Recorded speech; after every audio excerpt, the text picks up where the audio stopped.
Lewis Hamilton has finally found out what type of test he will carry with the new team he's going to drive in, Ferrari, as the Maranello squad has decided that the car that was highly competitive in 2022 but then failed with the upgrades would be the best fit for the 7-time world champion to accommodate himself in the team. But with Mercedes blocking the move for Hamilton to go and do the testing in the post-Abu Dhabi finale, is this the best that Ferrari could have done? And more importantly, is it a good step in the right direction in terms of Hamilton finding some confidence in the car before 2025? It's safe to say that Lewis Hamilton's move to Ferrari is probably going to be labelled as the transfer of the decade. But now that it's already finalised and the Brit is impatiently waiting for the last 3 races with Mercedes to end, the Maranello team has decided which car Hamilton would test in once he comes to their camp. It will be the F175, and what is more important is that this is a car that has been quite competitive in the first couple of races in 2022 under the leadership of Binotto. At the very best, they could have finished second in the Constructors' Championship in a battle that went down to the last race with Mercedes, but still it was a car that behaved quite well with the initial package of the ground effect era, and Hamilton could well understand why the team failed so hard to keep up with Red Bull and offer them a solution for 2025. F1's rules allow the teams to run cars that were designed and constructed in order to comply with the technical regulations of any of the 3 calendar years falling immediately prior to the calendar year preceding the year of the championship, which means that the choice of Ferrari is all but unexpected or an inexperienced one. Under the leadership of Vasseur, the team has seen its ups and downs, but now that the hopes for 2025 are very high, Hamilton's knowledge will definitely be something that they will value massively, especially if given on a troublesome car. When talking about the test that we do believe Vasseur would have liked to have happened a bit earlier had it not been for the Mercedes ban, the team principal of Ferrari said, "I am not sure that Hamilton needs tons of hours of acclimatization. He is experienced enough to be quick on the first day, or at least very soon. We will have 1 or 2 testing of previous cars plus the test in Bahrain, and that will be enough." This is extremely good for Hamilton because the rules do not allow the team to run the 2025 Challenger before the pre-season Bahrain test, and given the fact that every car has a different behaviour and different feeling of the brakes and the steering wheel, these 2 days will mean a lot for Hamilton.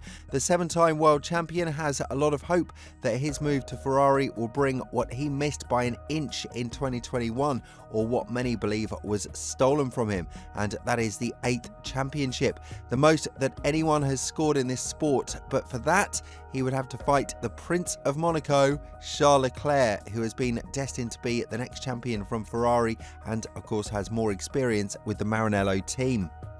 Charles has been also quite hopeful about the 2025 season and is now very much in belief that the team can and will fight for the Constructors' Championship at the very least.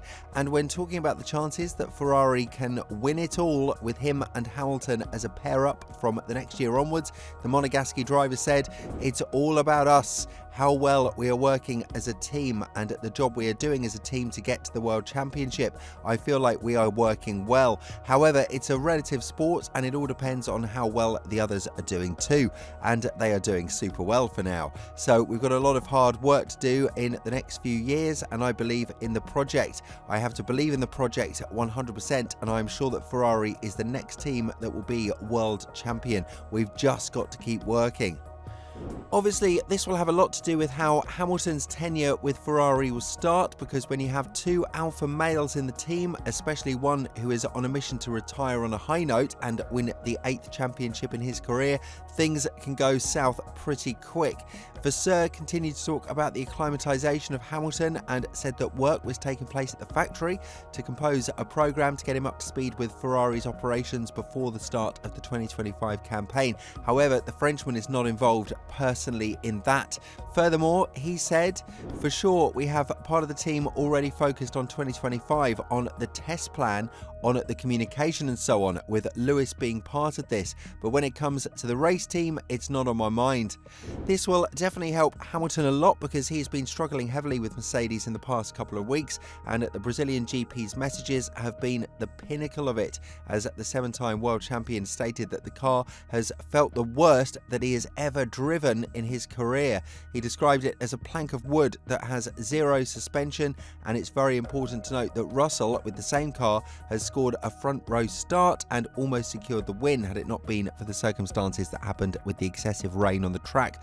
But nevertheless, after the latest statements of Wolff regarding Hamilton, it's now more than known that the team doesn't regret this move, and the only thing that the Austrian team principal does regret is not knowing earlier about Hamilton's exit, which would have given him some time to think about the future of the next driver. At that time, both Norris and Leclerc were in their talking phases with their respective teams, and while it would have been unlikely for them to sign a contract with Mercedes, nothing can be told from this point of view. When talking about Hamilton's move to Ferrari, Wolff said, "I absolutely had it on my radar that Lewis would go. I just couldn't understand why he'd changed to another team before we knew if we were going to be competitive. It also didn't give me any time to react. I had to emergency call our partners, and I possibly missed out on negotiating with other drivers who had signed contracts a few weeks earlier, like Leclerc and Norris. But I like the situation. It helps us because it avoids the moment where we need to tell the sport's most iconic driver that we want to stop."